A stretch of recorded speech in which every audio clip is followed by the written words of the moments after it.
નમસ્કાર વિદ્યાર્થીઓ, જય Shri Krishna. Good morning, good afternoon, good evening. ચાલો, સમઘટકતાની અંદર બે પ્રકારની સમઘટકતા આપણે પૂર્ણ કરી છે, સ્ટ્રક્ચરલ આઇઝોમેરિઝમ અને જીઓમેટ્રિકલ આઇઝોમેરિઝમ. આજે 12th સાયન્સની અંદર ખૂબ જ ઇમ્પોર્ટન્ટ જેડબલઈ નીટ આની અંદર વેરી ઇમ્પોર્ટન્ટ આઇઝોમેરિઝમ એટલે ઓપ્ટિકલ આઇઝોમેરિઝમ, પ્રકાશ સમઘટકતા.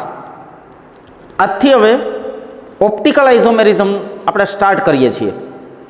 બહુ ડીપમાં જવા જેવો ટોપિક છે, બહુ કન્ફ્યુઝનવાળો ટોપિક છે. પણ કન્ફ્યુઝન એટલે થાય છે કે બુકમાં આપેલું છે ઉપરથી ભણી લે, ડીપમાં ઉતરતા નથી અને એને લીધે કન્ફ્યુઝન થાય છે.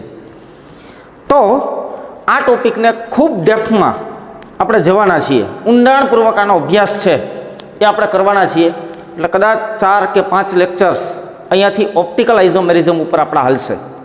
ઓકે, ઓપ્ટિકલ આઇઝોમેરિઝમ પ્રકાશ સમઘટકતા સમજતા પહેલાં કેટલાક એની સાથે સંકળાયેલા શબ્દો, જેની અભિધારણા કહી શકાય, જેના કોન્સેપ્ટ કહી શકાય, એવા કોન્સેપ્ટ શબ્દો છે એ સમજવા આવશ્યક છે. સૌથી પહેલાં આપણે નેચર ઓફ લાઇટ, પ્રકાશની વર્તણૂકને સમજશું. પછી સમતલી ધ્રુવીભૂત પ્રકાશ, પ્લેનર પોલર લાઇટ, જેને શોર્ટમાં આપણે પીપીએલ કહીએ છીએ, પીપીએલ પ્લેન પોલર લાઇટ, એ શું છે. પછી ઓપ્ટિકલ એક્ટિવિટી, પ્રકાશ ક્રિયાશીલતા એટલે શું. ઇનાન્સિયોમર્સ મતલબ ડેક્સ્ટ્રો અને લીવો એટલે શું. એની વચ્ચે પોલારીમીટર એક ઇન્સ્ટ્રુમેન્ટ છે, એની સમજ મેળવશું. કાયરાલ સેન્ટર, કિરાલ સેન્ટર એટલે શું, કિરાલ કેન્દ્ર કોને કહેવાય, કાયરાલિટી એટલે શું, કિરાલિટી ગુણધર્મ કોને કહેવાય. આના ઉપર ચર્ચાઓ છે એ આજના લેક્ચરની અંદર આપણે કરશું. એટલે આજે આપણે ઓપ્ટિકલ આઇઝોમેરિઝમને એકદમ બેઝિક રીતે સમજવાનો પ્રયત્ન કરશું. અને અહીંયાથી તમારા કોન્સેપ્ટ છે ને એકદમ સ્ટ્રોંગ બનાવજો, તો જ તમારું ઓપ્ટિકલ આઇઝોમેરિઝમ છે એકદમ શ્યોર થશે. ઓકે, ચાલો તો હેડિંગ લગાવીએ, ઓપ્ટિકલ આઇઝોમેરિઝમ, પ્રકાશ સમઘટકતા. ચાલો, પ્રકાશ સમઘટકતા એટલે શું, ઓપ્ટિકલ આઇઝોમેરિઝમ. તો પહેલાં તો પ્રકાશ સમઘટકો કોને કહેવાય અથવા પ્રકાશ સમઘટકતા એટલે શું. તો કે એની વ્યાખ્યા આમ આપી શકાય કે સમાન આણ્વીય સૂત્ર, તો હશે સમાન બંધારણીય સૂત્ર, આ પણ હશે સમાન આણ્વીય સૂત્ર, સમાન બંધારણીય સૂત્ર. ત્રીજી વાત આવે છે સમાન ભૌતિક અને રાસાયણિક ગુણધર્મો. તો હવે અલગ શું થયું, આણ્વીય સૂત્ર સમાન, બંધારણીય સૂત્ર સમાન, જીઓમેટ્રિકલ એનું કોન્ફિગ્યુરેશન સમાન છે, એના ભૌતિક રાસાયણિક ગુણધર્મો પણ સમાન. પરંતુ તેમની પ્રકાશ પ્રત્યેની વર્તણૂક, તેમની પ્રકાશ પ્રત્યેની પીપીએલ પ્રત્યેની વર્તણૂક અલગ અલગ હોય, તેને પ્રકાશ સમઘટકો, અને આ ઘટનાને પ્રકાશ સમઘટકતા કહે છે. એટલે આણ્વીય સૂત્ર સમાન, બંધારણીય સૂત્ર સમાન, એના તમે કોઈ કમ્પાઉન્ડ સાથે રાસાયણિક પ્રક્રિયા કરાવો તો એની રાસાયણિક પ્રક્રિયાઓ સમાન, એના ગલનબિંદુ, ઉત્કલનબિંદુ જેવા ભૌતિક ગુણધર્મો સમાન. પરંતુ તેમની પ્રકાશ પ્રત્યે, કેવો પ્રકાશ, પીપીએલ પ્લેનર પોલરાઇઝ લાઇટ પ્રત્યેની વર્તણૂક છે, નેચર છે, એ અલગ અલગ હોય તો એને પ્રકાશ સમઘટકતા, અને આ સમઘટકોને પ્રકાશીય સમઘટકો તરીકે ઓળખવામાં આવે છે. ચાલો, તો પ્રકાશ સમઘટકતા મતલબ બે કમ્પાઉન્ડ હશે, માનો કે એ બી, એ ડેશ બી ડેશ, બે કમ્પાઉન્ડ છે, બેના આણ્વીય સૂત્ર સમાન છે, બેના બંધારણીય સૂત્ર સમાન છે, બેના જીઓમેટ્રિકલ કોન્ફિગ્યુરેશન પણ સમાન છે. પરંતુ આના ઉપર જ્યારે પીપીએલ લાઇટ પસાર કરવામાં આવે ત્યારે એના પ્રત્યે અને આના ઉપર જ્યારે પીપીએલ લાઇટ પસાર કરવામાં આવે સમતલી ધ્રુવીભૂત પ્રકાશ, ત્યારે બંનેની વર્તણૂક એ પ્રકાશ પ્રત્યે અલગ હશે. અને આ પ્રકારના આઇઝોમરને પ્રકાશ સમઘટકો તરીકે ઓળખવામાં આવે છે. ક્લિયર છે? એટલે આમાં લગભગ બધું સમાન છે, માત્ર ને માત્ર ડિફરન્ટ હોય તો એ ડિફરન્ટ છે પ્રકાશ પ્રત્યેની સંબંધ. હા યસ, એના ઘણા રાસાયણિક, એટલે આની તમે OH સાથે મતલબ આલ્કોહોલ સાથે પ્રક્રિયા કરો, આની આલ્કોહોલ સાથે પ્રક્રિયા કરો, રાસાયણિક પ્રક્રિયા સમાન, આના ગલન બિંદુ ઉત્કલન બિંદુ પણ સમાન હશે, માત્ર સમતલી ધ્રુવીભૂત પ્રકાશ પ્રત્યેની વર્તણૂક છે એ અલગ હશે. હા, પણ આની સાથે જો કોઈ આવો પ્રકાશ ક્રિયાશીલ પદાર્થ આવે તો એની રાસાયણિક પ્રક્રિયાઓ અલગ હશે. એટલે જ્યારે આની ફેમિલીનો કોઈ મેમ્બર આની સાથે રાસાયણિક પ્રક્રિયા કરવા આવે તો એની રાસાયણિક પ્રક્રિયા છે અલગ હોઈ શકે. ચાલો, તો પ્રકાશ સમઘટકતાની વ્યાખ્યા લખ્યા પછી હવે પ્રકાશ સમઘટકતા સમજતા પહેલાં કેટલાક શબ્દો છે એ સમજવા આવશ્યક છે. તો સૌથી પહેલાં નેચર ઓફ લાઇટ અને સમતલી ધ્રુવીભૂત પ્રકાશને સમજવાનો પ્રયત્ન કરીએ. એટલે પહેલો શબ્દ છે સમતલીય ધ્રુવીભૂત પ્રકાશ, પ્લેનર પોલરાઇઝ લાઇટ, PPL. એને શોર્ટમાં આપણે કહેવું PPL. શું છે લાઇટ? તો કે આમ ઓર્ડિનરી લાઇટ આપણે જોઈએ, સામાન્ય પ્રકાશ આપણો જોઈએ તો પ્રકાશ એ ઇલેક્ટ્રોમેગ્નેટિક વેવ છે.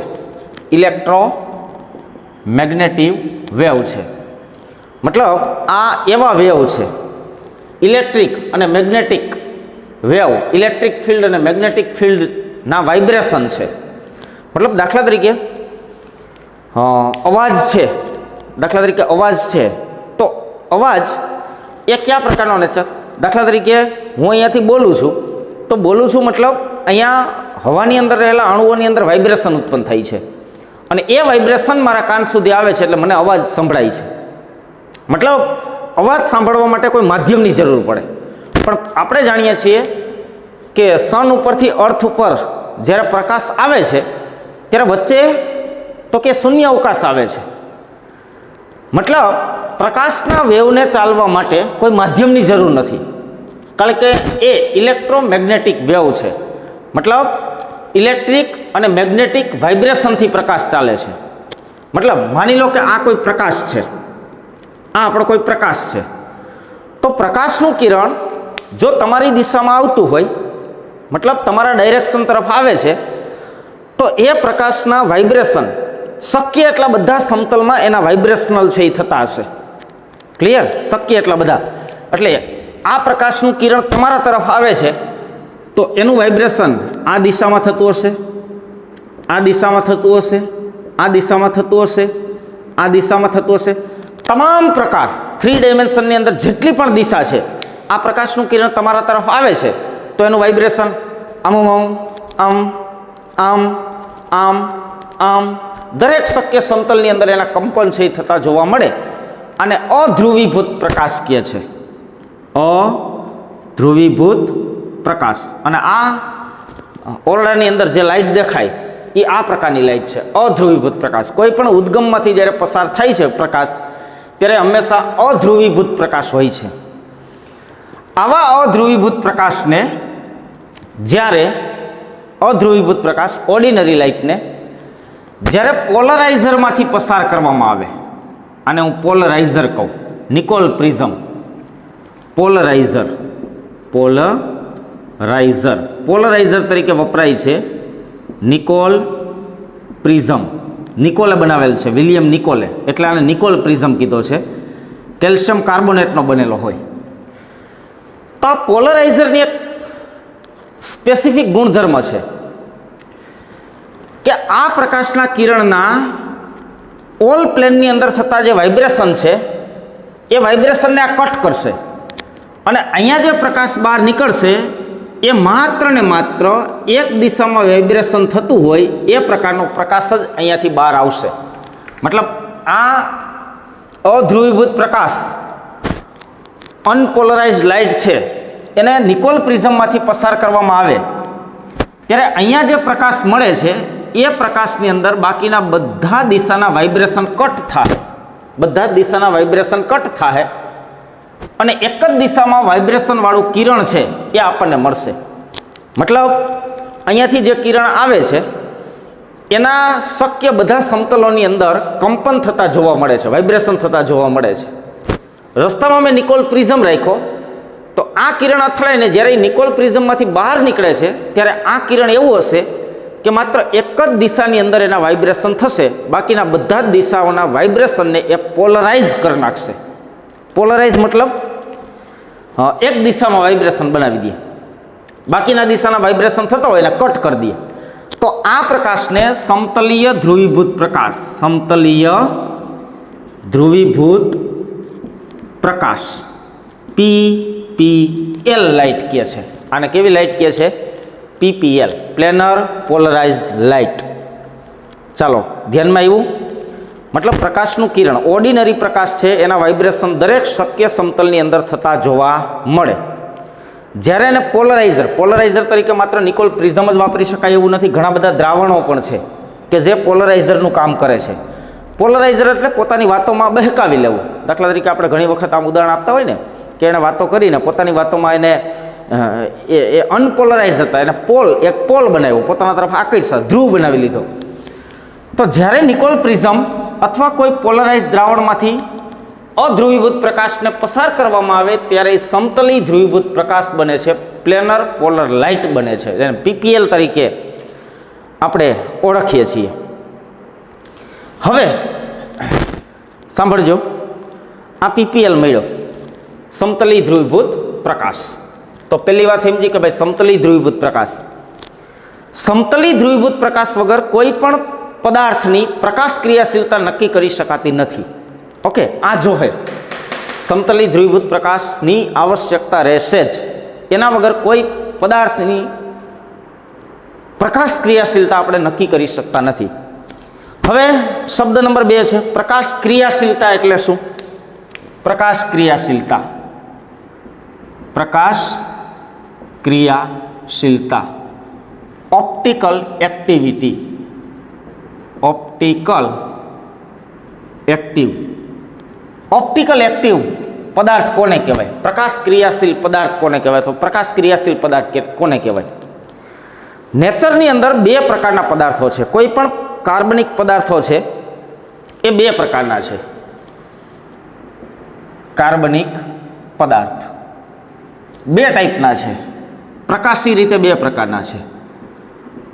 પ્રકાશ અક્રિયાશીલ અને પ્રકાશ ક્રિયાશીલ. પ્રકાશ ક્રિયાશીલ.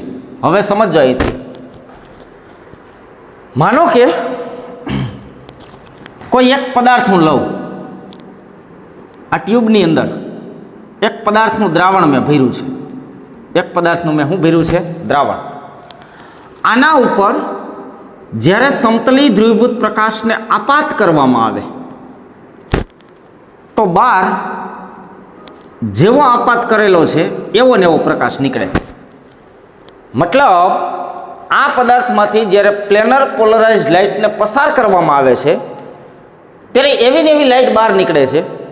એટલે આ પદાર્થ આ પ્રકારના સમતલી ધ્રુવીભૂત પદાર્થ ઉપર PPL પર કોઈ પ્રકારનો ઇફેક્ટ દર્શાવતો નથી. મતલબ PPL પર ઇન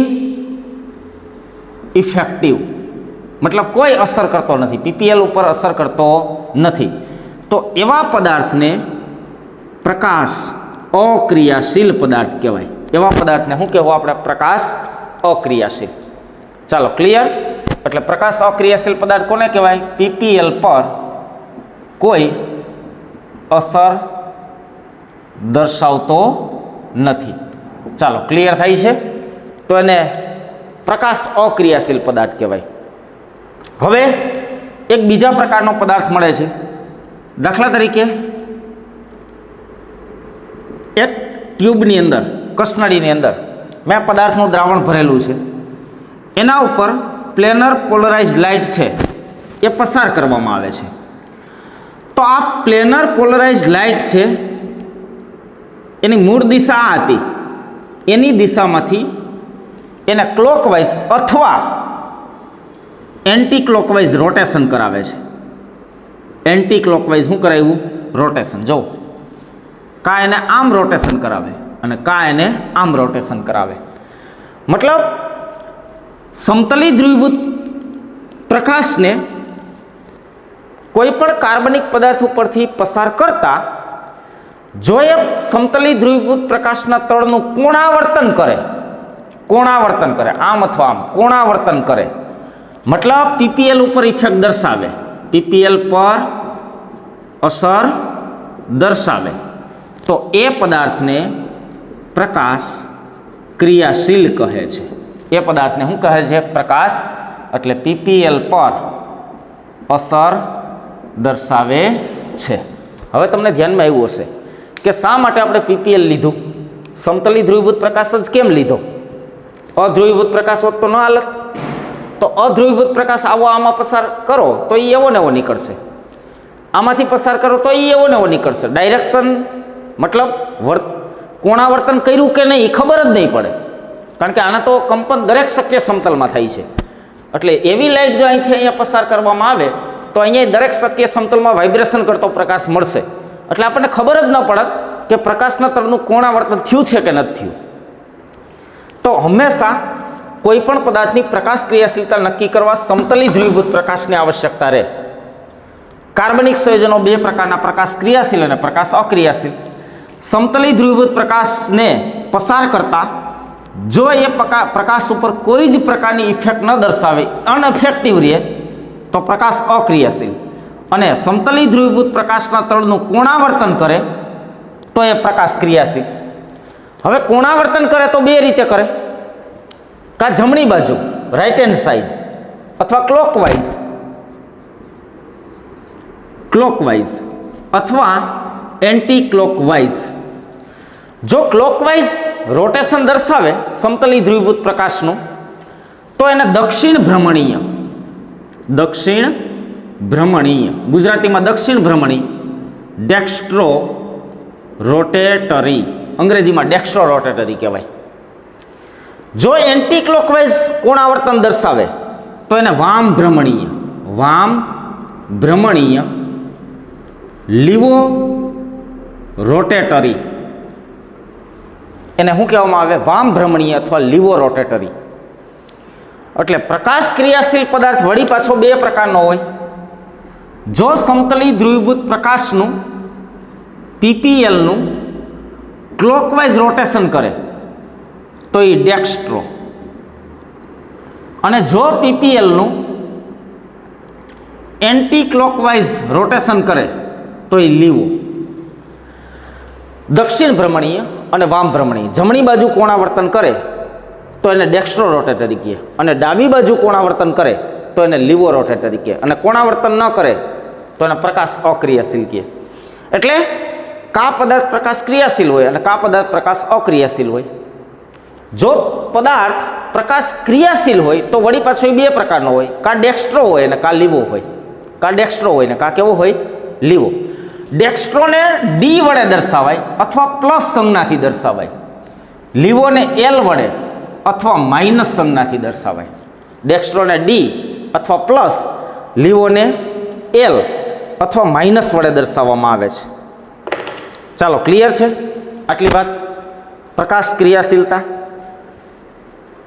સમતલી ધ્રુવીભૂત પ્રકાશ જ્યારે ઓર્ડિનરી લાઇટને નિકોલ પ્રિઝમમાંથી પસાર કરવામાં આવે ત્યારે પીપીએલ, પ્લેનર પોલરાઇઝ લાઇટ મળે. પ્લેનર પોલરાઇઝ લાઇટને પદાર્થ ઉપર આપાત કરતા જો એના તળનું કોણાવર્તન ન થાય તો પદાર્થ પ્રકાશ અક્રિયાશીલ.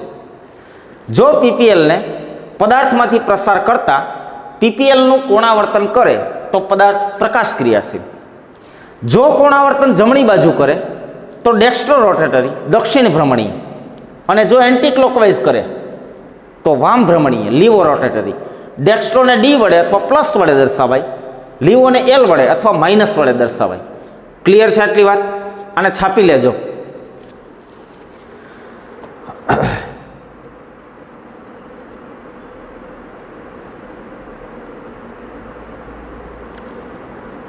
ચાલો, હવે તો કે આ બધું કોના વડે કરવામાં આવે?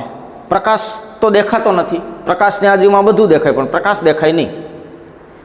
તો પ્રકાશનું કોણાવર્તન થયું છે કે પ્રકાશનું કોણાવર્તન થયું નથી એ કેમ ખબર પડશે?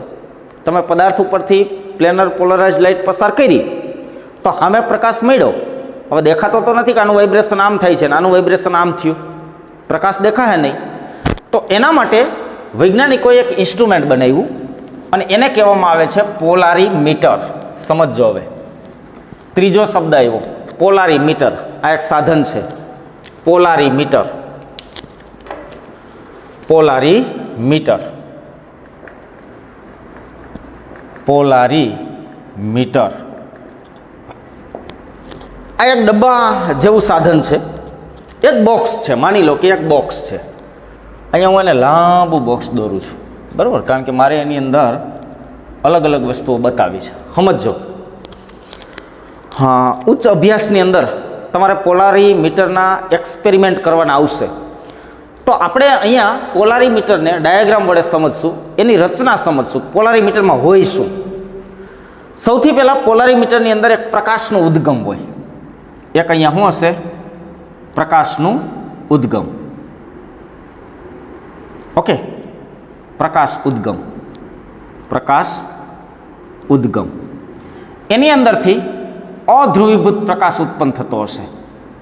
એની અંદરથી જે પ્રકાશ ઉત્પન્ન થશે એના વાઇબ્રેશન દરેક શક્ય સમતલમાં થતા હશે. એટલે આ કેવો છે? અધ્રુવીભૂત પ્રકાશ, અનપોલરાઇઝ લાઇટ. અનપોલરાઇઝ લાઇટ. ઓકે, હવે આની વચ્ચે નિકોલ પ્રિઝમ રાખવામાં આવે અથવા પોલરાઇઝર રાખવામાં આવે. કોણ રાખવામાં આવે? પોલરાઇઝર.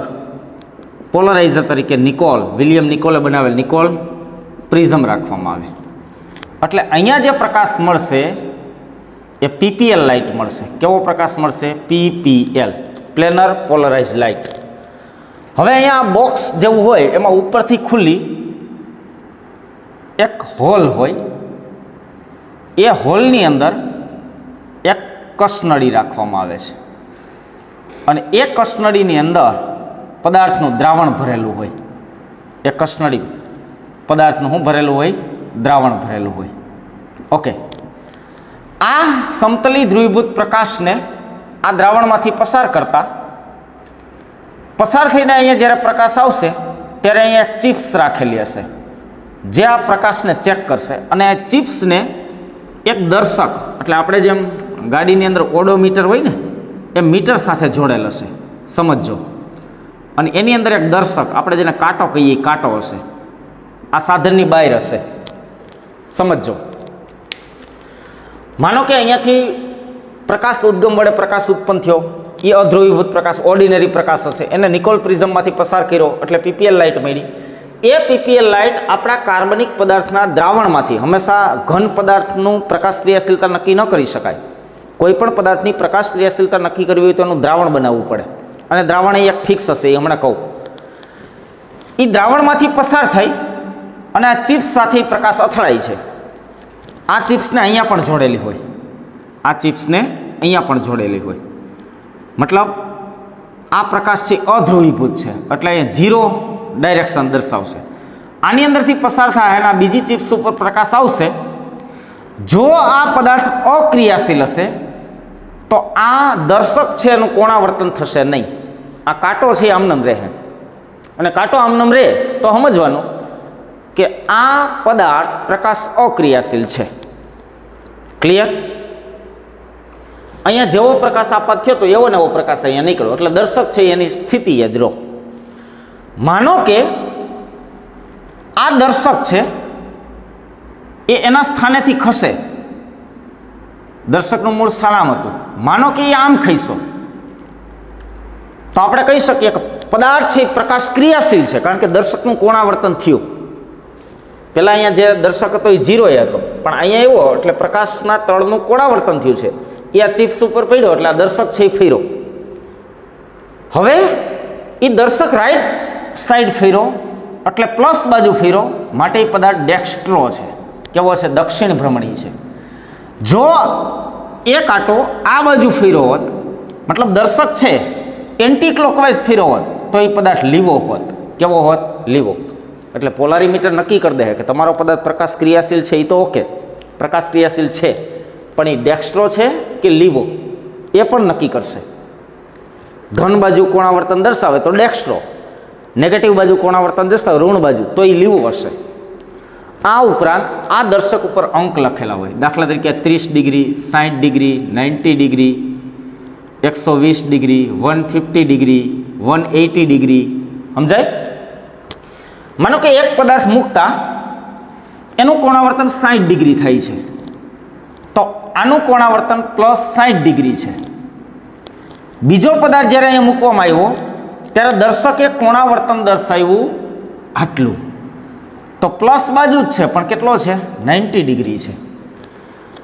એટલે પદાર્થ છે પ્રકાશ ક્રિયાશીલ છે કે નહીં એ ચેક તો કરી શકાય, પણ એ કેટલો પ્રકાશ ક્રિયાશીલ છે એ મેઝર પણ કરી શકાય કે પેલા પદાર્થ કરતાં આ વધુ પ્રકાશ ક્રિયાશીલ છે, વધુ ડેક્સ્ટ્રો છે. પહેલાંનું કોણાવર્તન 60 હતું, આનું કોણાવર્તન કેટલું થયું? 90. એટલે પહેલા પદાર્થ કરતાં આ પદાર્થ છે એ વધારે પ્રકાશ ક્રિયાશીલતા દર્શાવે છે. ક્લિયર છે આટલી વાત? ઓકે. તો પોલારીમીટર એ એવું ઇન્સ્ટ્રુમેન્ટ છે, એવું સાધન છે કે જેના વડે કોઈ પદાર્થ પ્રકાશ ક્રિયાશીલ છે કે નથી એ નક્કી કરી શકાય. કોણાવર્તન ન દર્શાવે તો પ્રકાશ અક્રિયાશીલ, કોણાવર્તન દર્શાવે તો પ્રકાશ ક્રિયાશીલ. જો જમણી બાજુ કોણાવર્તન દર્શાવે પ્લસ બાજુ તો ડેક્સ્ટ્રો, ઋણ બાજુ દર્શાવે તો લીવો. જો ધન બાજુ ઓછું દર્શાવે તો ઓછો ડેક્સ્ટ્રો, વધુ દર્શાવે તો વધુ ડેક્સ્ટ્રો. એ જ રીતે ઋણ બાજુ ઓછું દર્શાવે તો ઓછો ડેક્સ્ટ્રો, વધુ દર્શાવે તો વધુ ડેક્સ્ટ્રો. એટલે મેઝર કરી શકાય, પ્રકાશ ક્રિયાશીલ છે કે નહીં નક્કી તો કરી શકાય, પણ એનું માપન પણ કરી શકાય કેટલા પ્રમાણમાં પ્રકાશ ક્રિયાશીલ છે. તો આ પોલારીમીટર ઇન્સ્ટ્રુમેન્ટ છે. આ ઇન્સ્ટ્રુમેન્ટને કહેવામાં આવે છે પોલારીમીટર. ચાલો હવે અહીંયા પ્રશ્ન એક બીજો છે. દાખલા તરીકે એક જ પદાર્થ છે, એના ઉપર તમે એક્સપેરિમેન્ટ, દાખલા તરીકે હું એમ કહું કે ગ્લુકોઝ તમને આપેલો છે. કોણ આપેલ છે? ગ્લુકોઝ. ગ્લુકોઝ તમને આપેલો છે, તો ગ્લુકોઝનું તમે દ્રાવણ બનાવશો. તમે એક ચપટી ભરીને ગ્લુકોઝ ટેસ્ટ ટ્યુબમાં નાખીને એને ઓગાળશો. હું એક ચપટી ભરી ગ્લુકોઝ નાખીને એને ઓગાળીશ, તો શું મારા બે પદાર્થોની, તમારાના મારા પદાર્થની સાંદ્રતા એક સમાન થઈ? જો સાંદ્રતા અહીંયા અસમાન હશે તો કોણાવર્તન વધુ ઓછા પ્રમાણમાં મળે. એટલે મારે આને આઈડિયલ દ્રાવણ બનાવવું પડે. તો આઈડિયલ દ્રાવણ બનાવવા માટે સૌથી પહેલાં તો આ પોલારીમીટરની લેન્થ છે એ નક્કી કરવી પડશે. ટ્યુબની લંબાઈ, આ ટ્યુબની લંબાઈ, તો કે ટ્યુબની લંબાઈ કાં તો તમે 10 સેન્ટીમીટર રાખો અથવા 1 ડેસીમીટર રાખો. ટ્યુબની લંબાઈ સમાન લેવાની, 10 સેન્ટીમીટર અથવા એને 1 ડેસીમીટર કહો. આમ તો ડેસીમીટરમાં લખવામાં આવે છે. સાંદ્રતા તો કે ગ્રામ પર mlમાં રાખો, ગ્રામ પર mlમાં. અને હવે અહીંયા જે તમને થીટા ખૂણો મળે છે એ થીટાને લેન્થ અને સાંદ્રતા વડે ભાગો એટલે અહીંયા તમને આ જે કોણાવર્તન મળે જેને આલ્ફા કહેવાય. તો આ પરિભ્રમણ છે વિશિષ્ટ પરિભ્રમણ થયું. હવે તમારા અને મારા દ્રાવણની કમ્પેરિઝન કરી શકાય. ક્લિયર? આ થીટાને આધારે, થીટા અહીંથી મળશે, કેટલું કોણાવર્તન દર્શાવ્યું એને આપણે નળીની લેન્થ, તમે અહીંયા પોલરાઇઝરમાં મોટી નળી મૂકી હોય, મેં નાની નળી મૂકી હોય, પણ આપણે લેન્થ એની કેમાં લેવાની છે? ડેસીમીટરમાં. તો થીટા બાય લેન્થ અને થીટા બાય કોન્સન્ટ્રેશન વડે આપણે ભાંગી નાખ્યું. એટલે હવે આનાથી જે આપણને અવલોકન મળશે એની કમ્પેરિઝન કરી શકાય. એટલે એમનેમ પોલારીમીટર ઉપર તમે દ્રાવણ મૂકો, હું દ્રાવણ મૂકું, પણ દ્રાવણ છે એ અલગ અલગ સાંદ્રતાવાળું હોય. પોલારીમીટર તમારી પાસે અલગ હોય, મારી પાસે અલગ હોય, તો આ નળીની લંબાઈ છે એ અલગ અલગ હોઈ શકે, ટ્યુબની લંબાઈ અલગ અલગ હોઈ શકે. તો અહીંયા જે આપણને કોણ મળે છે તમારા પોલારીમીટર ઉપર અને મારા પોલારીમીટર ઉપર, એને હું લેન્થ અને સાંદ્રતા વડે ભાગી નાખીશ તો હવે વિશિષ્ટ પરિભ્રમણ આપણા બેનું એક સમાન હશે. ભલે તમે કોઈ પણ કોન્સન્ટ્રેશન લીધું હોય, દ્રાવણનું કોઈ પણ કોન્સન્ટ્રેશન લીધું હોય, તમે આ નળીની કોઈ પણ લંબાઈ લીધી હોય, મારું કોન્સન્ટ્રેશન કંઈ પણ હોય, મારી નળીની લંબાઈ કંઈ પણ હોય, પણ અહીંયા જે વિશિષ્ટ પરિભ્રમણ આલ્ફા મળશે એ આપણા બેનું એક સમાન હશે જો એક જ દ્રાવણ હશે તો. એટલે પરિભ્રમણ નહીં, અહીંયાથી થીટા મળશે, અહીંયાથી આપણને શું મળશે? થીટા. થીટાનો ઉપયોગ કરીને વિશિષ્ટ પરિભ્રમણ આલ્ફા શોધવામાં આવે. વિશિષ્ટ પરિભ્રમણ શું શોધવામાં આવે? આલ્ફા. અને એના આધારે આપણે આપણા બંને દ્રાવણોના કમ્પેરિઝન છે એ કરી શકીએ. એટલે જ્યારે કોઈ પણ દ્રાવણોની કમ્પેરિઝન કરવાની હોય, વિશિષ્ટ પરિભ્રમણની કમ્પેરિઝન કરવાની હોય, ત્યારે પોલારીમીટરની ટ્યુબની લંબાઈ 1 ડેસીમીટર અથવા 10 સેન્ટીમીટર લેવાય અને એની સાંદ્રતા, આ સી છે એ શું દર્શાવે છે? દ્રાવણની અથવા પદાર્થની સાંદ્રતા, તો એ ગ્રામ પર એમએલમાં લેવાય છે. ગ્રામ પર એમએલ. એટલે આને હું થીટાને રેડિયનમાં લઉં, ડિગ્રી નહીં, રેડિયન. તો આ રેડિયન, લંબાઈ ડેસીમીટરમાં લીધી, સાંદ્રતા ગ્રામ અને એમએલ ઉપર જાય.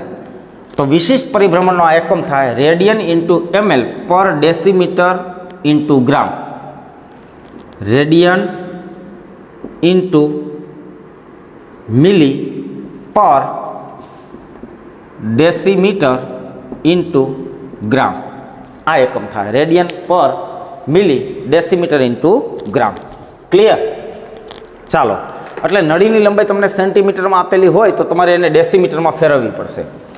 સાંદ્રતા તમને ગ્રામ પર લીટરમાં આપેલી હોય તો તમારે એને ગ્રામ પર એમએલમાં ફેરવવી પડશે. જૂની ટેક્સ્ટ બુકમાં આને રિલેટેડ દાખલાઓ હતા, એક્ઝામ્પલ હતા, પણ આપણી એનસીઆરટીમાં તમને આ દાખલા જોવા મળશે નહીં. હા, પણ તમે જૂના બુક્સનો ઉપયોગ કરતા હશો, જૂની રેફરન્સ બુકનો ઉપયોગ કરશો તો આ સૂત્ર ઉપરના દાખલાઓ જોવા મળશે કે તમને પોલારીમીટર ઉપર પરિભ્રમણ આટલું મળે છે, તમારા નળીની લંબાઈ આટલી છે, પદાર્થની સાંદ્રતા આટલા ગ્રામ પર લીટર છે, તો વિશિષ્ટ પરિભ્રમણ શોધો. તો થીટા લેહો, નળીની લંબાઈને ડેસીમીટરમાં ફેરવશો, સાંદ્રતાને ગ્રામ પર એમએલમાં ફેરવશો, સૂત્રમાં સિમ્પલ કિંમત મૂકશો એટલે તમને વિશિષ્ટ પરિભ્રમણ મળશે. અથવા ઘણી વખત વિશિષ્ટ પરિભ્રમણ આપેલું હોય અને તમને પોલારીમીટર ઉપર કેટલું કોણાવર્તન દર્શાવશે એ પૂછેલું હોય તો વિશિષ્ટ પરિભ્રમણ અહીંયા મૂકશો, લંબાઈ ડેસીમીટરમાં મૂકશો, સાંદ્રતા ગ્રામ પર એમએલમાં મૂકશો, તો તમને પોલારીમીટર ઉપર દર્શાવેલું આ થીટા શું છે? થીટા તો કે પોલારીમીટર પર દર્શાવેલ કોણાવર્તન છે. એલ શું છે? નળીની લંબાઈ, ટ્યુબની લંબાઈ, અને એને કેમાં લેવાની છે? ડેસીમીટરમાં. સી શું છે? પદાર્થની સાંદ્રતા, અને એ તમારે કેમાં લેવાની છે?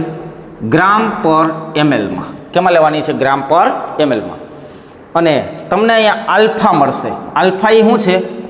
વિશિષ્ટ પરિભ્રમણ.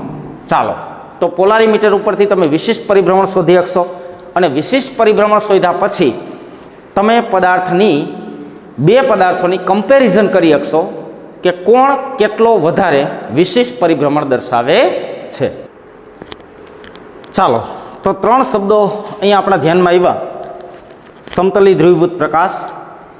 પ્રકાશ ઉપરથી પદાર્થની પ્રકાશ ક્રિયાશીલતા છે એ નક્કી કરી શકાય. કા પદાર્થ પ્રકાશ ક્રિયાશીલ હોય, કા પદાર્થ પ્રકાશ અક્રિયાશીલ હોય. પ્રકાશ ક્રિયાશીલ હોય તો વળી પાછો 2 પ્રકારનો હોય, કાંઈ ડેક્સ્ટ્રો હોય અને કાંઈ લીવો હોય. સમતલી ધ્રુવીભૂત પ્રકાશના તળનું જમણી બાજુ કોણાવર્તન કરે અથવા ડાબી બાજુ કોણાવર્તન કરે. જમણી બાજુ કોણાવર્તન કરે તો ડેક્સ્ટ્રો, ડાબી બાજુ કોણાવર્તન કરે તો લીવો. અને ડેક્સ્ટ્રો છે કે લીવો એ નક્કી કરવા માટે જવું પડે પોલારીમીટર ઉપર. તો પ્રશ્ન થાય કે તમને એક્ઝામની અંદર કોઈ સબસ્ટન્ટ આપ્યો અને એમ કહે કે આ પદાર્થ પ્રકાશ ક્રિયાશીલ છે કે અક્રિયાશીલ, તો શું કરશો? લેબમાં જાઓ, એક્સપેરિમેન્ટ કરશો, પાછા આવશો અને પછી કહેવો કે પદાર્થ કોણાવર્તન કરે છે એટલે પ્રકાશ ક્રિયાશીલ છે. પેપરનો ટાઈમ પૂરો થઈ જાય. તો કોઈ પણ પદાર્થની પ્રકાશ ક્રિયાશીલતા નક્કી કરવા માટે વૈજ્ઞાનિકોએ ત્યાંથી આગળ જઈને વાત કરી. સાંભળો, સૌથી પહેલાં તો એને એક્સપેરિમેન્ટ કર્યું. શું એક્સપેરિમેન્ટ કર્યું? બધા જ કાર્બનિક પદાર્થો લીધા. ઓકે, લીધા. એક કાર્બનિક પદાર્થનું દ્રાવણ બનાવી પોલારીમીટર ઉપર મૂક્યું. જો એણે ધ્રુવીભૂત પ્રકાશના તળનું કોણાવર્તન ન દર્શાવ્યું તો પ્રકાશ અક્રિયાશીલ, એટલે આ બાજુ મૂક્યો. બીજો પદાર્થ લીધો, પ્રકાશ ક્રિયાશીલ, તો આ બાજુ મૂક્યો. ત્રીજો પદાર્થ લીધો, પ્રકાશ અક્રિયાશીલ, આ બાજુ. પ્રકાશ ક્રિયાશીલ, આ બાજુ. મતલબ પોલારીમીટરને આધારે વૈજ્ઞાનિકોએ પદાર્થને પ્રકાશ અક્રિયાશીલ અને પદાર્થને પ્રકાશ ક્રિયાશીલ બે ભાગમાં વિભાજિત કર્યા. હવે આ બાજુના બધા જ પદાર્થો પ્રકાશ ક્રિયાશીલ છે, તો એણે એ બધા પદાર્થોને ઉપાડી એનું સ્ટ્રક્ચર છે એને જાણવાનો પ્રયત્ન કર્યો કે આ જ પદાર્થો શા માટે પ્રકાશ ક્રિયાશીલતા દર્શાવે છે. પદાર્થોની અંદર એવી કઈ વાત છે કે જે એને પ્લેન પોલરાઇઝ્ડ લાઇટ પ્રત્યે એને એક્ટિવ બનાવે છે.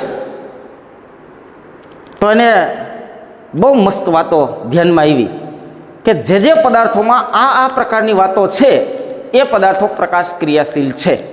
અને એમાંની સૌથી મોટી વાત એટલે કિરાલિટી. કઈ વાત છે? કિરાલિટી. એટલે આપણે કોઈ પણ પદાર્થની પ્રકાશ ક્રિયાશીલતા નક્કી કરવા માટે એના ઉપર એક્સપેરિમેન્ટ નહીં કરવું પડે. કોઈ પણ પદાર્થ પ્રકાશ ક્રિયાશીલ છે કે અક્રિયાશીલ છે એ આપણે આમનામ બોર્ડ ઉપર નોટબુક ઉપર નક્કી કરી શકશું. How to know optically active? પ્રકાશ ક્રિયાશીલ છે કે નહીં કેમ ખબર પડશે?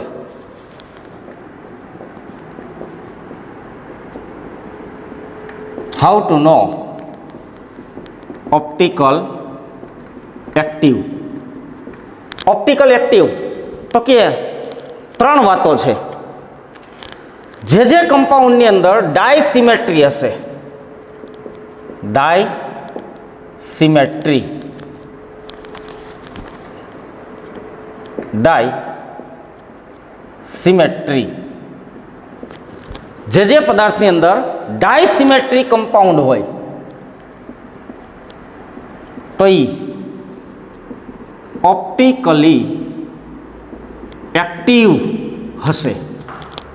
એક વાત, પદાર્થની અંદર ડાયસિમેટ્રી, ઘણી વખત અહીંયા બુકની અંદર અસમિતિ લખેલ હોય, અસમમિતિ. અસમિતિ અને ડાયસિમેટ્રી, અનસિમેટ્રિકલ અને ડાયસિમેટ્રિકલ બે ડિફરન્ટ છે. પણ એનો ડિફરન્ટ જાણવા માટે એટલું બધું ડીપમાં જવું પડે ઓપ્ટિકલ આઇઝોમેરિઝમની અંદર, સિમેટ્રીની અંદર 10-12 લેક્ચર જોઈ જાય. એટલે રહેવા દો. એ અસમિતિ છે એને આપણે ડાયસિમેટ્રી કહેવું. પણ અસમિતિ, અનસિમેટ્રિકલ ઇઝ નોટ એ ડાયસિમેટ્રિકલ, યાદ રાખજો. ઓકે, એટલે મેં શબ્દ વાપર્યો છે ડાયસિમેટ્રી. અસમિતીય, અનસિમેટ્રિકલ અને ડાયસિમેટ્રિકલમાં ડિફરન્ટ છે, પણ આપણે એને અસમિતિ કહેવું તો હાલશે, અનસિમેટ્રિકલ. એટલે જે પદાર્થો ઓપ્ટિકલ એક્ટિવ હતા એ અસમિતિ કમ્પાઉન્ડ હતા, અનસિમેટ્રિકલ કમ્પાઉન્ડ હતા, જેણે ઓપ્ટિકલ એક્ટિવિટી દર્શાવી, મતલબ પ્રકાશ પ્રત્યે સંવેદના દર્શાવતા હતા. બીજું, જે પદાર્થો કાયરાલિટી કમ્પાઉન્ડ હતા, કિરાલ પદાર્થો, કિરાલિટી ધરાવતા હતા, એ પદાર્થો ઓપ્ટિકલી એક્ટિવ હતા. એટલે જે અસમિતિ અથવા ડાયસિમેટ્રિકલ કમ્પાઉન્ડ હતા એ ઓપ્ટિકલી એક્ટિવ હતા. ડાયસિમેટ્રિકલને આપણે કહી શકીએ કે કિરાલિટી ધરાવતા હતા એ પદાર્થો ઓપ્ટિકલી એક્ટિવ હતા. ત્રીજી વાત કરીએ, જે પદાર્થો non super impossible in mirror image, મતલબ જેના પ્રતિબિંબો, ગુજરાતીમાં કહું, જેના પ્રતિબિંબો અધ્યારોપિત થતા નથી એને કહેવાય non super impossible mirror image. Non super impossible mirror image એ પદાર્થો પણ ઓપ્ટિકલી એક્ટિવ હતા. એટલે પદાર્થો ઓપ્ટિકલ એક્ટિવ હોવા માટેની 3 કન્ડિશન છે. આમ તો 3 નહીં, આ એક જ વાત છે. આ ત્રણેય છે એક જ વાત છે. જેની અંદર ડાયસિમેટ્રી હશે એ કાયરાલિટીનો ગુણ ધરાવતો હશે, અને જે કાયરાલિટીનો ગુણ ધરાવતો હશે એના પ્રતિબિંબો અધ્યારોપિત થશે નહીં, બિન અધ્યારોપિત હોય. જેના પ્રતિબિંબો બિન અધ્યારોપિત હોય, અધ્યારોપિત થતા ન હોય એટલે એને કહેવાય બિન અધ્યારોપિત હોય. જેના પ્રતિબિંબો અધ્યારોપિત થતા નથી એને કહેવાય પ્રતિબિંબ બિન અધ્યારોપિત. એ બિન અધ્યારોપિત શું છે સમજીએ હમણાં. મતલબ પદાર્થની ઓપ્ટિકલ એક્ટિવિટી માટે 3 પરિબળો જવાબદાર છે. 3 નથી, આ એક જ છે. હું આમ કહું છું, સમજો. જે પદાર્થો અનસિમેટ્રિકલ હોય એની અંદર કાયરાલિટીનો ગુણ હશે, અને જે પદાર્થોની અંદર કાયરાલિટીનો ગુણ હશે એના પ્રતિબિંબો બિન અધ્યારોપિત હશે. બિન અધ્યારોપિત એટલે શું? એને કહેવાય હેન્ડેડનેસ. બિન અધ્યારોપિત હોય એને શું કહેવાય? હેન્ડેડનેસ. હેન્ડેડનેસ એટલે શું? દાખલા તરીકે સમજો, આ આપણો એક હાથ છે.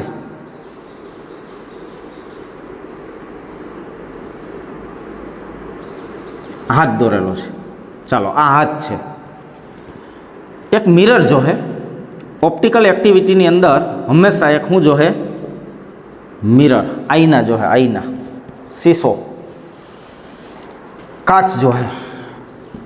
આની હું મિરર ઇમેજ બનાવું. મિરર ઇમેજ કેવી રીતે બને? મિરરની અંદર ડાબું જમણું ઉલટાય. મતલબ આને અહીંથી ઉલટાવીને આમ મૂકો એટલે એની મિરર ઇમેજ થાય. આ હાથ છે ને, આની મિરર ઇમેજ કેમ હોય? આમ.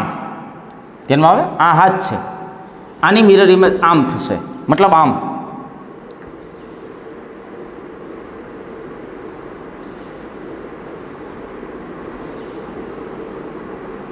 સોરી, આની મિરર ઇમેજ નથી. સમજો, આ મિરર ઇમેજ છે. ઓકે, આ હાથની આ મિરર ઇમેજ છે. અહીં અંગૂઠી પહેરાવી દો. ચાલ, આ મિરર ઇમેજ છે. ઓકે, તો આ પ્રતિબિંબ થયા. આનું પ્રતિબિંબ આ થયું. ઓકે, મિરર ઇમેજ ઇમ્પોઝિબલ, બિન અધ્યારોપિત. અધ્યારોપિત થતા નથી. હવે અધ્યારોપિત ન થવું એટલે હું સમજો. આ હાથ છે, આ હાથ આ છે. ઓકે, આ હાથ આ છે, અને આ હાથ આ છે. ઓકે, આ હાથ આ છે, અને આ હાથ આ છે. આ હાથ છે, એની મિરર ઇમેજ એટલે આ હાથ છે. મતલબ આની મિરર ઇમેજ આ થાય. ક્લિયર? આ અરીસામાં આવો દેખાય.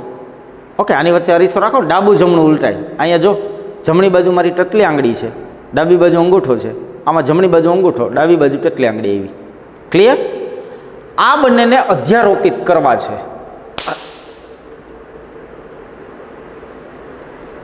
અધ્યારોપિત થતા નથી. અધ્યારોપિત થવા એટલે પ્રતિબિંબ ઉપર પ્રતિબિંબ છુપાઈ જવું. જો આ અધ્યારોપિત થયું કહેવાય, આ અધ્યારોપિત થયું કહેવાય. પણ આ બે એકબીજાની ઇમેજ નથી. સમજાય? આની ઇમેજ આ છે, આને આના ઉપર મૂકો તો અધ્યારોપિત થતા નથી. Non super impossible on mirror image એટલે એકબીજાની મિરર ઇમેજ ઉપર અધ્યારોપિત થતા નથી. દાખલા તરીકે અંગ્રેજીના મૂળાક્ષરો આપણે લઈએ. આ એ છે, એનું પ્રતિબિંબ પાડો તમે તો આ એ આમ પડે. રેડી? આ એને ઉપાડી અને આની માથે આમ મૂકો, અધ્યારોપિત થાય. આ બી છે, બીની મિરર ઇમેજ શું બનશે? તો કે આ બી. આ બીને ઉપાડીને આમ મૂકો, અધ્યારોપિત થશે નહીં, આ અધ્યારોપિત થશે. આ સી છે, સીની મિરર ઇમેજ શું થાય? સી. આને ઉપાડીને આમ મૂકો તો અધ્યારોપિત થશે નહીં.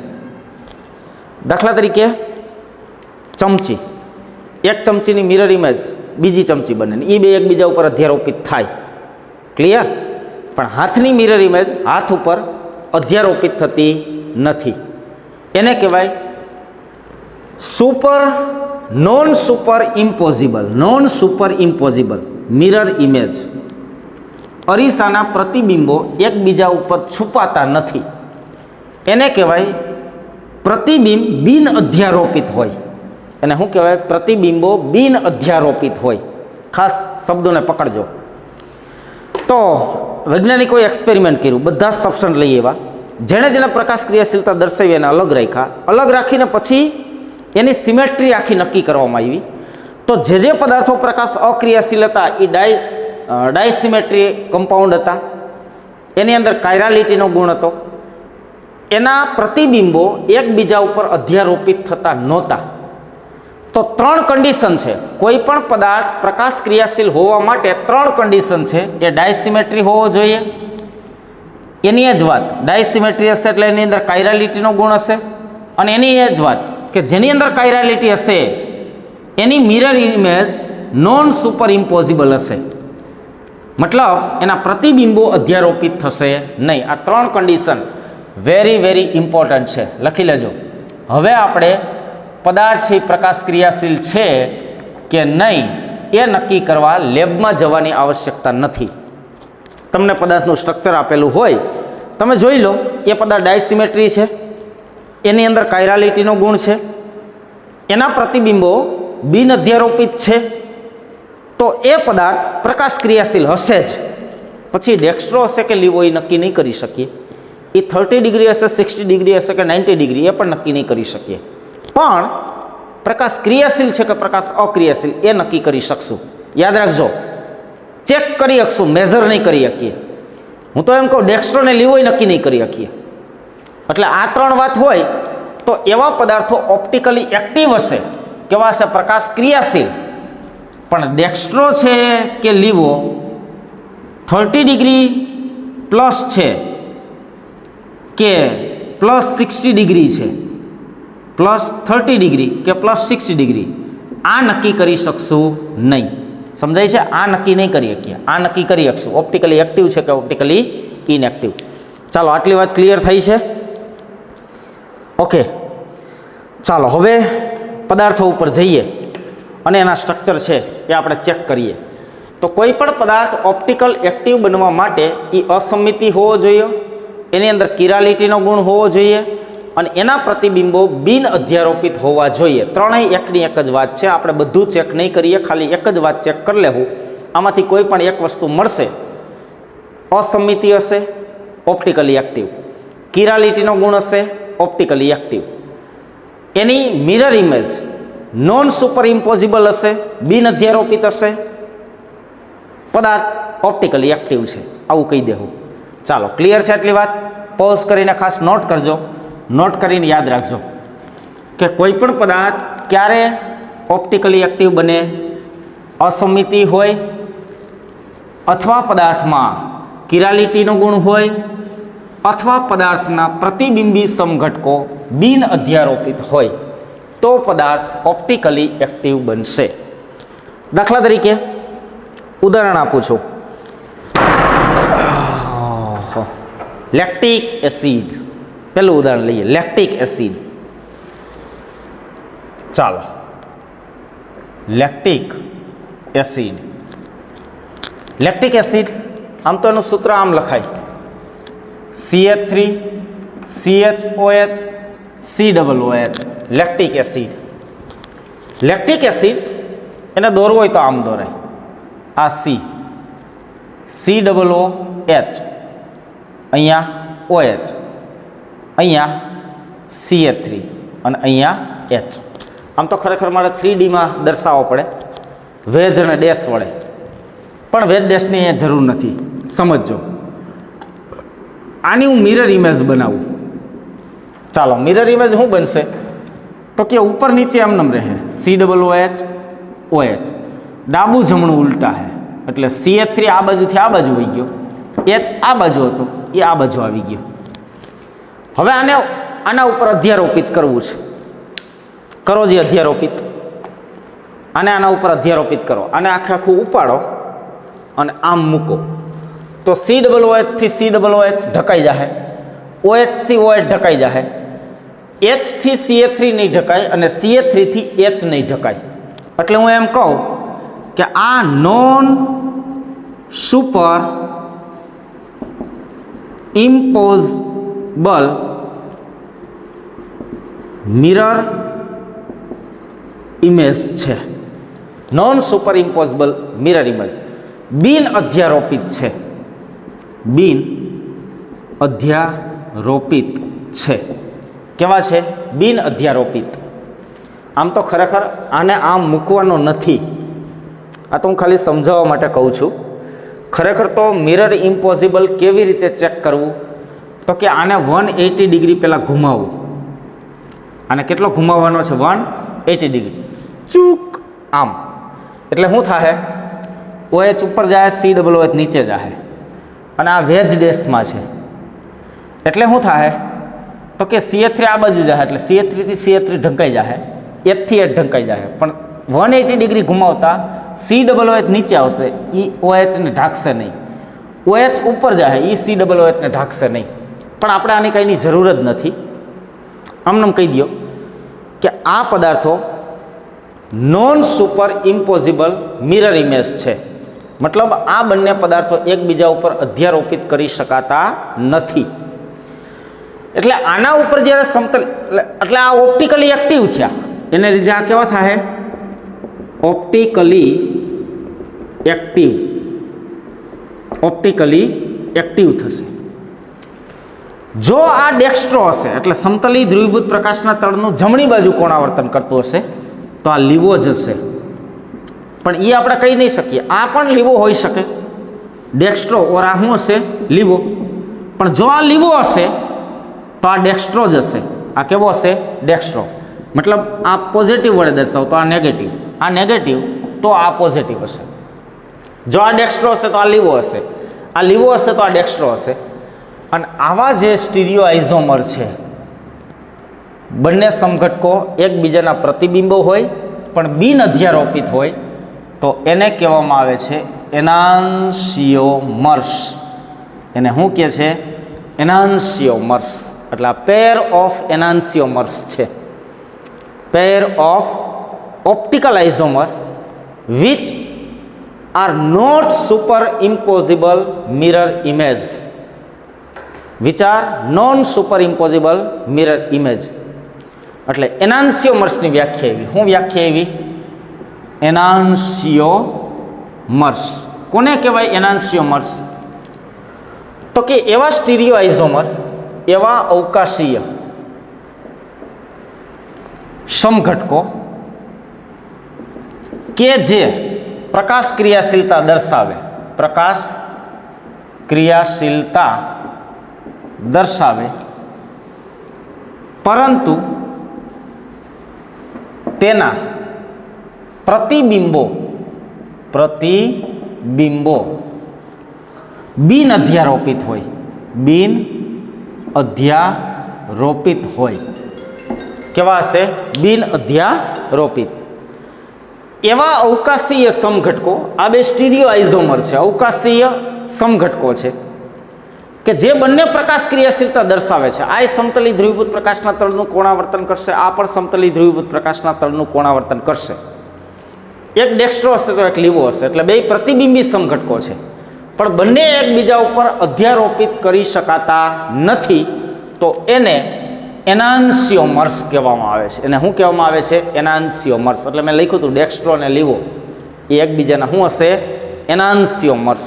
ડેક્સ્ટ્રો અને લીવો એકબીજાના શું હશે? Enantiomers. Pair of optical isomer. Pair of optical isomer which are non super impossible mirror image. જે એટલે એવા અવકાશી સમઘટકો જે પ્રકાશ ક્રિયાશીલતા દર્શાવે છે, અથવા એવા ઓપ્ટિકલ આઇઝોમર પ્રકાશી સમઘટકો છે કે જેના પ્રતિબિંબો બિન અધ્યારોપિત હોય છે, તો એને એકબીજાના એનાન્સિયોમર્સ કહે છે. એને એકબીજાના શું કહે છે? એનાન્સિયોમર્સ. ચાલો, ક્લિયર છે આટલી વાત? ઓકે. તો આની અંદર કિરાલિટીનો ગુણ છે. પ્રતિબિંબ બિન અધ્યારોપિત થવા, કિરાલિટી એટલે શું? કિરાલિટી, ચાયરાલિટી. ચાલો, ચાયરાલિટીની વ્યાખ્યા લખાવી દો. જે પ્રકાશી સમઘટકોના, જે પ્રકાશીય સમઘટકોના પ્રતિબિંબો બિન અધ્યારોપિત હોય, બિન અધ્યારોપિત હોય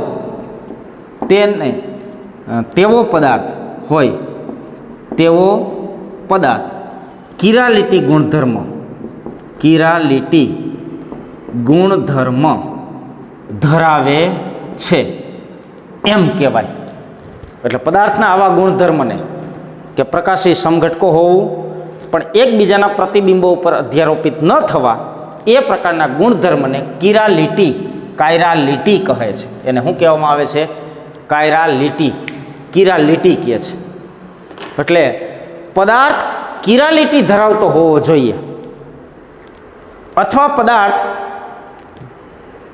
ડાયસિમેટ્રી હોય તો એ કિરાલિટી ધરાવશે, અને કિરાલિટી ધરાવશે તો એના પ્રતિબિંબિત સમઘટકો એકબીજા ઉપર અધ્યારોપિત થશે નહીં. ત્રણેય વાત ભેગી થઈ ગઈ. ડાયસિમેટ્રી છે આની અંદર એટલે એના કિરાલિટી ગુણધર્મ છે. કિરાલિટી ગુણધર્મ એટલે એના પ્રકાશીય પ્રતિબિંબી સમઘટકો એકબીજા ઉપર અધ્યારોપિત કરી શકાતા નથી. તો એવો ગુણધર્મ છે એને કિરાલિટી કહેવાય. એને શું કહેવાય? કિરાલિટી. ચાલો આટલી વાત ક્લિયર છે અને પોઝ કરી નોટ કરો. ઓકે, ડાયસિમેટ્રિક, કિરાલિટી, બિન અધ્યારોપિત, ત્રણેય વસ્તુ હશે. એક હશે એટલે બીજી હશે જ એમાં. એટલે એક જ ચેક કરવાની, બધું ચેક કરવાની જરૂર નથી. એના પ્રતિબિંબો બિન અધ્યારોપિત છે એટલે કહી દેવાનું ઓપ્ટિકલી એક્ટિવ, અથવા એની અંદર કિરાલિટી. પણ કિરાલિટીની વ્યાખ્યા જ છે કે જે ઓપ્ટિકલ આઇઝોમરના પ્રતિબિંબો એકબીજા ઉપર અધ્યારોપિત થઈ શકતા નથી, તો આ પ્રકારના ગુણધર્મને કિરાલિટી ગુણધર્મ કહે છે. ચાલો આને પોઝ કરી નોટ કરો. ચાલો હવે કિરાલ સેન્ટર, કિરાલ કેન્દ્ર, કિરાલ સેન્ટર અથવા કિરાલ કેન્દ્ર સમજો. કિરાલ કેન્દ્ર અથવા chiral carbon, chiral carbon, chiral centre, chiral carbon અથવા એને કહેવાય કિરાલ કેન્દ્ર. કાયરાલ સેન્ટર, કાયરાલ સેન્ટર. કાયરાલ સેન્ટર એટલે શું? કાયરાલ સેન્ટર જે પદાર્થોમાં હશે એની અંદર બે વાતો છે.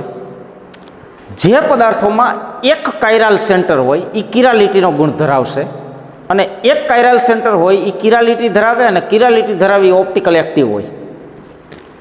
એટલે અહીં હું લખું છું, પેલા એક બે વાત લખી લઉં, સાંભળો એટલે શ્યોર થાય. જે પદાર્થોમાં એક કિરાલ કેન્દ્ર હોય તેવા પદાર્થો કિરાલિટી ધરાવતા હશે, અને આવા પદાર્થો ઓપ્ટિકલી એક્ટિવ હશે, પ્રકાશ ક્રિયાશીલ હશે. Very very important. પણ અહીંયા ખાસ આ શબ્દ યાદ રાખજો. એક કિરાલ કેન્દ્ર અથવા એક કિરાલ કાર્બન, એક કિરાલ કેન્દ્ર કયો અથવા એક કિરાલ કાર્બન કયો. કિરાલ કાર્બન કોને કહેવાય? કિરાલ સેન્ટર એટલે હું હવે અહીં લખું છું કિરાલ સેન્ટર અથવા કાયરાલ કાર્બન. કિરાલ સેન્ટર કોને કહેવાય? જે કાર્બનની ચારેય સંયોજકતા અલગ અલગ પરમાણુ કે સમૂહ વડે સંતોષાયેલ હોય તો તેને કિરાલ કાર્બન અથવા કિરાલ કેન્દ્ર કહે છે. જે કાર્બનની ચારેય સંયોજકતા અલગ અલગ પરમાણુ કે સમૂહ વડે સંતોષાયેલી હોય એને કિરાલ કાર્બન અથવા કાયરાલ સેન્ટર કહે છે. જે પદાર્થોમાં એક કિરાલ કાર્બન હોય એ કિરાલિટી ધરાવશે. જે પદાર્થમાં, જે કમ્પાઉન્ડમાં એક કિરાલ કાર્બન હોય તે કિરાલિટી ધરાવે, અને જે કિરાલિટી ધરાવી ઓપ્ટિકલ એક્ટિવ હોય. માર્કરને ઇંક પીળોઈ લો ત્યાં સુધી તમે આને વાંચો. શું કહે છે? કાયરાલ સેન્ટર. કિરાલ કાર્બન કોને કહેવાય? કિરાલ સેન્ટર કોને કહેવાય? જે કાર્બન sp3 સંકૃત હોય એટલે એની 4 સંયોજકતા સિગ્મા બંધથી સંતોષાયેલી હોય. ઓકે. નંબર 2, એની 4 સંયોજકતા અલગ અલગ પરમાણુ કે સમૂહ વડે સંતોષાયેલી હોય તો એવા કાર્બનને કિરાલ કાર્બન કહે છે. એટલે 4 સિગ્મા બંધ હોય તો 4 અલગ અલગ પરમાણુને સમૂહ આવી શકે. એટલે sp3 સંકૃત હોવું જોઈએ અને 4 સંયોજકતા અલગ અલગ પરમાણુ અને સમૂહ વડે સંતોષાયેલી હોય તો એને કિરાલ સેન્ટર કહેવાય. કિરાલ સેન્ટર એ કોઈપણ પદાર્થની પ્રકાશ ક્રિયાશીલતા માટે ગેરંટી નથી આપતું, પણ હા, જો એક કિરાલ સેન્ટર હોય તો એ પદાર્થ હંમેશા ઓપ્ટિકલી એક્ટિવ હશે. ફોર એક્ઝામ્પલ, હવે હું એક એક્ઝામ્પલ આપું, સાંભળજો. દાખલા તરીકે તમારી પાસે એક પદાર્થ છે CHHCl Br. આ કાર્બન છે એ કિરાલ કાર્બન નથી, કારણ કે આ કાર્બનની 2 વેલેન્સી 2 હાઇડ્રોજન છે, સમાન પરમાણુ છે, એટલે એમ કહેવાય નો કાયરાલ કાર્બન, નો કિરાલ કાર્બન, નો કાયરાલ સેન્ટર. એટલે આને કહી દેવાય ઓપ્ટિકલી ઇનએક્ટિવ. ઓપ્ટિકલી ઇનએક્ટિવ આ પદાર્થ છે ઓપ્ટિકલી કેવો હશે? ઇનએક્ટિવ. ઓપ્ટિકલ પ્રકાશ અક્રિયાશીલ હશે. માનો કે આ પદાર્થ છે HCl3 BrCl. બીજું એક્ઝામ્પલ અહીંયા જુઓ તો કે આ પદાર્થમાં આ કાર્બનની 4 વેલેન્સી, એક મિથાઇલ છે, એક હાઇડ્રોજન છે, એક બ્રોમિન છે અને એક ક્લોરિન છે, અલગ અલગ પરમાણુને સમૂહ વડે દર્શાવેલ છે. એટલે આ કાર્બનને તો કે કિરાલ કાર્બન અથવા કિરાલ સેન્ટર કહેવાય. અને કિરાલ સેન્ટર ધરાવતા હોય એ ઓપ્ટિકલી એક્ટિવ હશે, પ્રકાશ ક્રિયાશીલ હશે. પ્રકાશ ક્રિયાશીલ. આ છે એ કેવો હશે? પ્રકાશ અક્રિયાશીલ. ચાલો, સમજમાં આવે છે? એટલે જે પદાર્થો પાસે એક કિરાલ કાર્બન હોય, હમણાં જ આપણે ઉદાહરણ લખ્યું હતું lactic acid, COOH, OH, H અને CH3. જો આ પદાર્થની આ કાર્બન છે કાયરાલ કાર્બન છે, આ કાર્બન છે એ કેવો છે? Chiral carbon, chiral carbon, chiral carbon ધરાવે છે. એટલે આ પદાર્થ છે ઓપ્ટિકલી કેવો થશે? એક્ટિવ. હવે તમારે પોલારીમીટર ઉપર જવાની જરૂર જ નથી. જે પદાર્થોમાં એક કિરાલ કાર્બન હોય, કિરાલ કાર્બન એટલે જે કાર્બનની 4 સંયોજકતા અલગ અલગ પરમાણુ કે સમૂહ વડે સંતોષાયેલી હોય એવા કાર્બનને કિરાલ કાર્બન કહેવાય. અને કિરાલ કાર્બન ધરાવતો હોય એક જ, હજી કહું, શબ્દ સાંભળજો, જે પદાર્થની અંદર એક જ કિરાલ કાર્બન હોય એની અંદર કિરાલિટી હશે, એની અંદર ડાયસિમેટ્રી હશે, એના પ્રતિબિંબો નોન સુપર ઇમ્પોઝિબલ હશે અને એટલા માટે એ ઓપ્ટિકલી એક્ટિવ થશે. કેવો થશે? Optically active. એટલે ઓનલી વન, એક કાયરાલ કાર્બન હોય ને તો 100% શ્યોરિટી છે, 100% ગેરંટી છે કે જેની અંદર એક કિરાલ કાર્બન હશે એ ઓપ્ટિકલી એક્ટિવ જ હશે. 2 કિરાલ કાર્બન હોય તો શ્યોરિટી નથી. 2 કાયરાલ સેન્ટર જેમાં હોય એની 100% શ્યોરિટી નથી, એમાં બીજી વાતો જોવી પડશે. પણ એક કિરાલ કાર્બન જે પદાર્થોની અંદર હશે એ હંમેશા ઓપ્ટિકલી એક્ટિવ હશે. કેવા હશે? Optically active. એટલે ચાલો આને પોઝ કરી નોટ કરજો. કિરાલ કાર્બન અથવા કિરાલ કેન્દ્ર અથવા કાયરાલ સેન્ટર કોને કહેવાય? તો કે જે પદાર્થમાં જે કાર્બનની 4 સંયોજકતા અલગ અલગ પરમાણુ કે સમૂહ વડે સંતોષાયેલ હોય તેને કિરાલ કાર્બન અથવા કિરાલ કેન્દ્ર કહે છે. જે પદાર્થમાં એક કિરાલ કેન્દ્ર હોય તેવા પદાર્થ કિરાલિટી ધરાવતા હશે અને આવા પદાર્થ ઓપ્ટિકલી એક્ટિવ હશે. પહેલાં આ વાક્ય લખજો, પછી આ વાક્ય લખજો. ક્લિયર? કારણ કે આનું આ બીજી પહેલાં આ લખજો. કિરાલિટી એટલે હું, કાયરાલ સેન્ટર એટલે હું? જે કાર્બનની 4 સંયોજકતા અલગ અલગ પરમાણુ કે સમૂહ વડે સંતોષાયેલ હોય એને કિરાલ કાર્બન, કિરાલ કેન્દ્ર કહેવાય. જે પદાર્થમાં એક કિરાલ કેન્દ્ર હોય તે પદાર્થ કિરાલિટી ધરાવતા હશે અને જે પદાર્થ કિરાલિટી ધરાવતા હોય ઓપ્ટિકલી કેવા હશે? એક્ટિવ. ચાલો, તો હવે આપણે અહીંયા બોર્ડ ઉપર નક્કી કરી શકશું કે કોઈ પણ પદાર્થ chirality, ડાયસિમેટ્રી, non super impossible mirror image ધરાવે છે કે નહીં, એના પ્રતિબિંબો બિન અધ્યારોપિત છે કે નહીં, એ આપણે અહીં બેઠા બેઠા નક્કી કરી શકશું.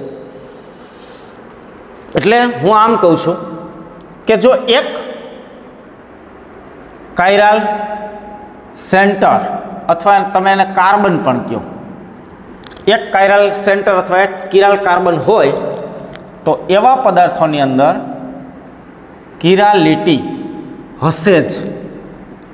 એની અંદર ડાયસિમેટ્રી હશે જ. એવા પદાર્થ નોન સુપર ઇમ્પોઝિબલ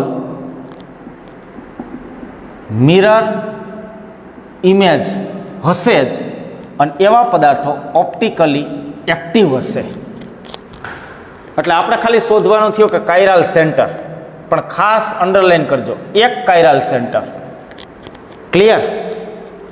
એક કાયરાલ સેન્ટર જેની એની અંદર હશે એવા પદાર્થો કિરાલિટીનો ગુણ ધરાવશે, એટલે કે એ ડાયસિમેટ્રી હશે. એના જો તમે પ્રતિબિંબી સમઘટકો લેહો તો એકબીજા ઉપર અધ્યારોપિત થશે નહીં, અને એટલા માટે એ ઓપ્ટિકલી એક્ટિવ હશે. નંબર 2, જો બે કાયરાલ સેન્ટર હોય અથવા કાયરાલ કાર્બન હોય તો એની અંદર કાયરાલિટી હોય અથવા ન પણ હોય ત્યારે તમારે POS અને COS જોવા પડશે. પ્લેન ઓફ સિમેટ્રી અને સેન્ટર ઓફ સિમેટ્રી આવતા લેક્ચરમાં આના ઉપર ચર્ચાઓ કરશું. અત્યારે ખાલી એક કિરાલ કાર્બનવાળા લઈએ કે જેની અંદર એક કિરાલ કાર્બન છે એ હંમેશા ઓપ્ટિકલી એક્ટિવ હશે જ. ક્લિયર? અને કાયરાલ કાર્બન, કાયરાલ સેન્ટર કોને કહેવાય? કે જે કાર્બનની ચાર વેલેન્સી અલગ અલગ પરમાણુ અથવા સમૂહ વડે સંતોષાયેલી હોય એને કાયરાલ સેન્ટર કહેવાય. જો બે કાયરાલ સેન્ટર હોય તો એની અંદર કિરાલિટી હોય અથવા ન પણ હોય. ત્યાં નક્કી કરશે ઓપ્ટિકલી એક્ટિવિટી POS અને COS. જો POS અને COS નહીં હોય તો એ ડાયસિમેટ્રી બનશે. એ કેવો બનશે? ડાયસિમેટ્રી. અને ડાયસિમેટ્રી બનશે એટલે એ બનશે non super impossible mirror image, અને તો એ બનશે ઓપ્ટિકલી એક્ટિવ. પણ જો એની અંદર POS અને COS મળ્યા તો એ ઓપ્ટિકલી ઇનએક્ટિવ થઈ જાય. એટલે આનું ન હોવું. ક્લિયર? આના ઉપર આગળના લેક્ચરમાં ચર્ચાઓ કરશું. અત્યારે એક કાર્બન માટે ખાલી વાત કરો. એક કાયરાલ સેન્ટર, જો એક કિરાલ કાર્બન હોય તો એની અંદર કિરાલિટી હશે, ડાયસિમેટ્રી હશે, non super impossible mirror image હશે, અને આવા પદાર્થો તો કે ઓપ્ટિકલી એક્ટિવ હશે. ચાલો, હવે અહીંયા આ પદાર્થો કાયરાલ સેન્ટર ધરાવે છે કે નહીં તમારે કહેવાનું છે. હું ક્વેશ્ચન લખું છું, સાંભળજો.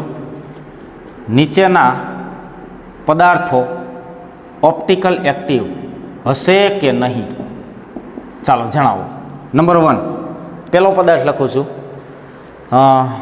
Secondary butyl chloride.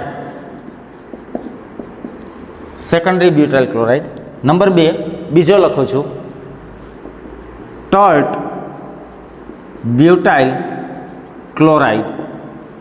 Tertiary butyl chloride. Tertiary pentyl chloride. અને સી લખું છું, આઇઝોબ્યુટાઇલ ક્લોરાઇડ. ચાલો, આમાંથી કોણ ઓપ્ટિકલી એક્ટિવ હશે, કોણ ઓપ્ટિકલી ઇનએક્ટિવ હશે નક્કી કરો. મેં આના સામાન્ય નામ લખ્યા છે, જોયું? એટલે આપણે સામાન્ય નામ ઉપર પણ સાથે સાથે ચર્ચાઓ કરી છે. સેકન્ડરી બ્યુટાઇલ કોને કહેવાય? સેકન્ડરી બ્યુટાઇલ તો કે સેકન્ડરી બ્યુટાઇલ એટલે 1 2 3 4 secondary butyl chloride. CH3 H2 H અને CH3. ચાલો આમાં કિરાલ કાર્બન છે, કિરાલ સેન્ટર છે, શોધોજી. આ કાર્બન 3 હાઇડ્રોજન છે, પૂરું. આ કાર્બન પાસે 2 હાઇડ્રોજન, વાર્તા પૂરી. આ કાર્બન પાસે એક મિથાઇલ છે, એક ક્લોરીન છે, આ બાજુ આખું ઇથાઇલ ગ્રુપ છે, આ બાજુ હાઇડ્રોજન. 4 વેલેન્સી અલગ અલગ છે, એટલે કાયરાલ સેન્ટર ધરાવે છે. આ કાયરાલ સેન્ટર ધરાવે છે અને એટલા માટે આ પદાર્થ છે ઓપ્ટિકલી એક્ટિવ હશે. કાયરાલ સેન્ટર ધરાવશે એટલે કિરાલિટી, કિરાલિટી એટલે ડાયસિમેટ્રી, ડાયસિમેટ્રી એટલે non super impossible mirror image. Okay, ચાલો તો આ પદાર્થ પેલો ઓપ્ટિકલી એક્ટિવ નીકળો. આ પદાર્થ ટર્સરી પેન્ટાઇલ ક્લોરાઇડ, 5 કાર્બન રાખવું, 1 2 3 4, ટર્સરી પેન્ટાઇલ ક્લોરાઇડ બનાવો છે. H3 H2 H3 H3. ચાલો આ કાર્બન તો કે 3 હાઇડ્રોજન નહીં. જે કાર્બન સાથે 4 પરમાણુ અથવા સમૂહ અલગ અલગ હોય એને કિરાલ કાર્બન, કિરાલ સેન્ટર કહેવાય. આ કાર્બન પાસે 2 હાઇડ્રોજન, વાર્તા પૂરી.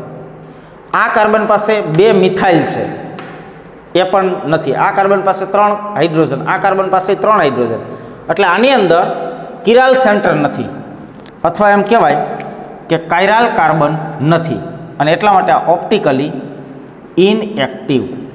આ પદાર્થ છે ઓપ્ટિકલી કેવો નીકળો? Inactive. Isobutyl chloride, isobutyl chloride CCCCCl, isobutyl chloride H3 H3 H H2. ચાલો આ કાર્બન પાસે 3 હાઇડ્રોજન, પૂરું. આ કાર્બન પાસે 2 મિથાઇલ, પૂરું. આ કાર્બન પાસે 3 હાઇડ્રોજન, પૂરું. આ કાર્બન પાસે 2 હાઇડ્રોજન. તો આની અંદર કાયરાલ સેન્ટર નથી, કાયરાલ સેન્ટર નથી અને એટલા માટે ઓપ્ટિકલી ઇનએક્ટિવ. આ પદાર્થ પણ કેવો થશે? Optically inactive. No chiral centre, no chiral centre અને એટલા માટે પદાર્થ કેવો બનશે? Optically inactive. ચાલો ક્લિયર છે એટલી વાત? પોઝ કરીને નોટ કરજો 3 એક્ઝામ્પલ. આગળ વધીએ. દાખલા તરીકે મારી પાસે આવું એક કમ્પાઉન્ડ છે. હા, ક્વેશ્ચન લખું. સાયક્લોપ્રોપેન. સાયક્લોપ્રોપેનમાં 2 હાઇડ્રોજન, અહીંયા 2 હાઇડ્રોજન હશે, અહીંયા 2 હાઇડ્રોજન. આ કાર્બન, આ કાર્બન, આ કાર્બન. કાર્બન જ ગોતવાનો છે કારણ કે કાર્બન 4 વેલેન્ટ હોય, ટેટ્રા વેલેન્ટ માત્ર કાર્બન જ હોય. 2 હાઇડ્રોજન, 2 હાઇડ્રોજન, 2 હાઇડ્રોજન.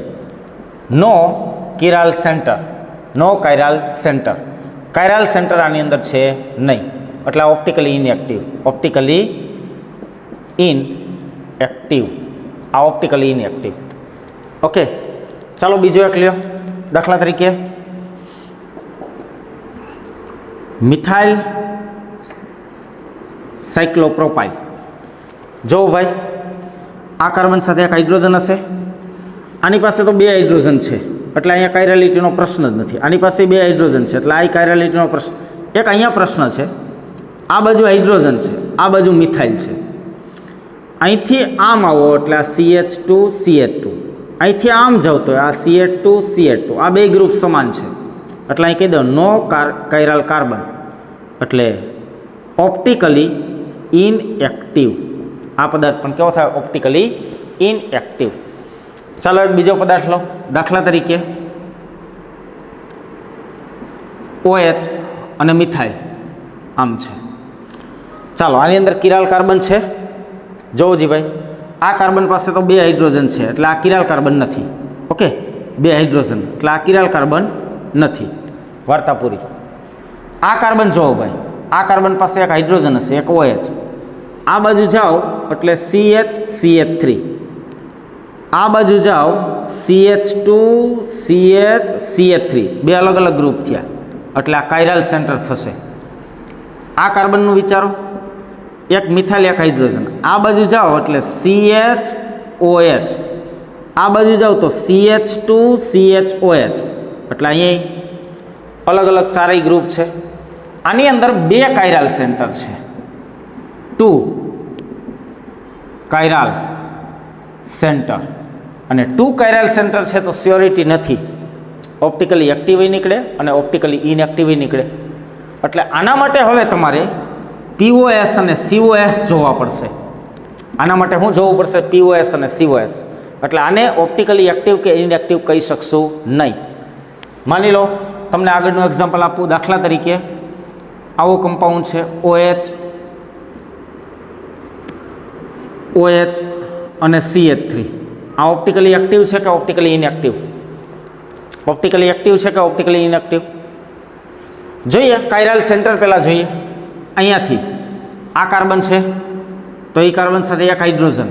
આ બાજુ આવો એટલે CHOH. આ બાજુ જાઓ તો CHOH. એટલે આ કાયરલ સેન્ટર નહીં બને.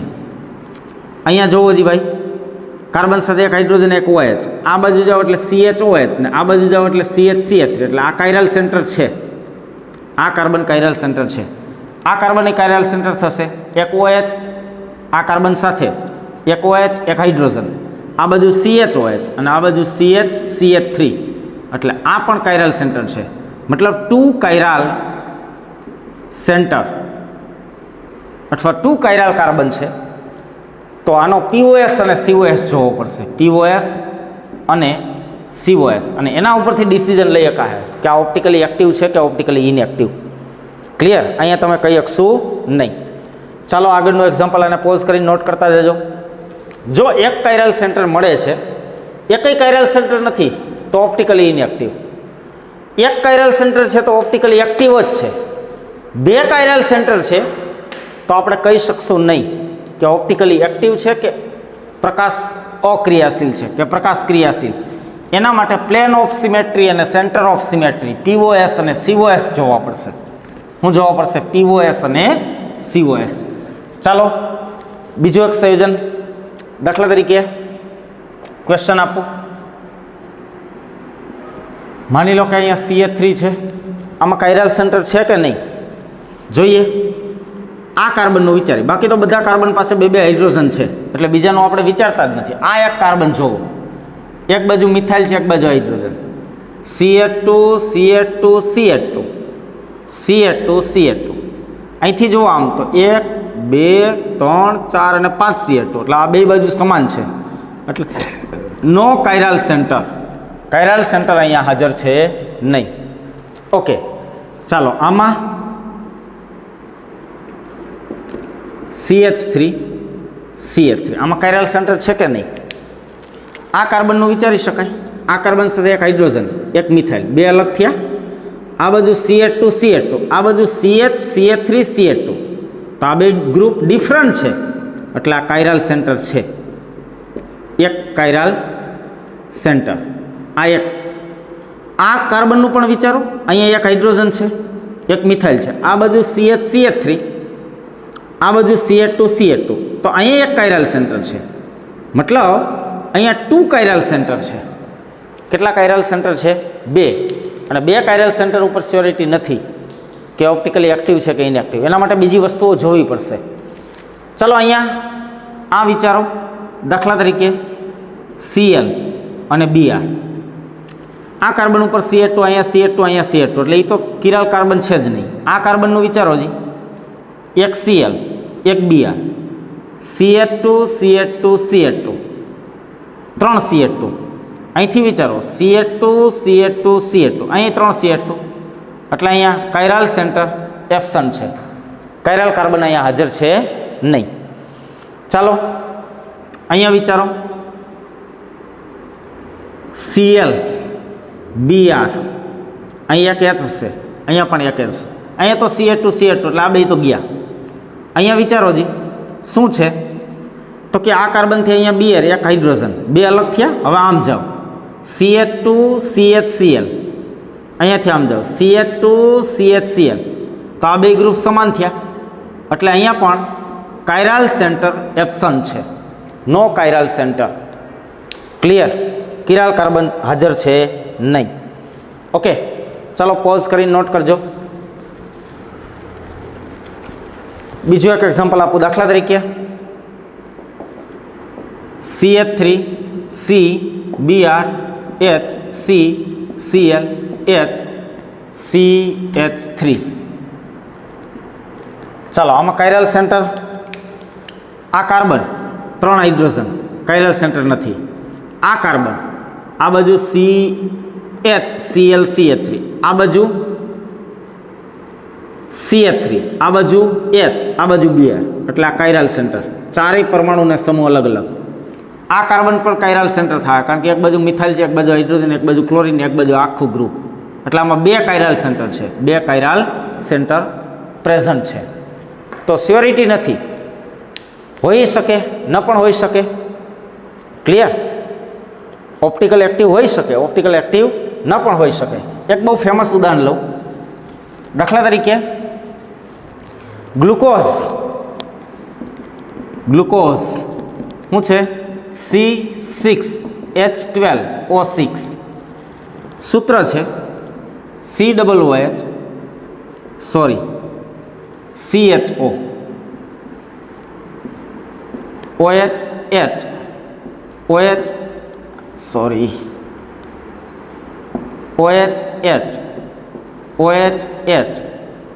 OH. કે how many chiral centre in glucose atom? Glucose અણુની અંદર કેટલા કિરાલ કાર્બન છે? ચાલો ગ્લુકોઝ અણુને હું તોડું ફોડું. COOH આલ્ડિહાઇડ ગ્રુપ છે. આ કાર્બન એની એરે આ બાજુ OH, આ બાજુ H, આ ત્રીજો કાર્બન, આ બાજુ H, આ બાજુ OH, આ ચોથો, આ બાજુ OH, આ બાજુ H, આ પાંચમો, આ બાજુ OH, આ બાજુ H, આ છઠ્ઠો, એક OH અને 2 H. આ ગ્લુકોઝ અણુ છે.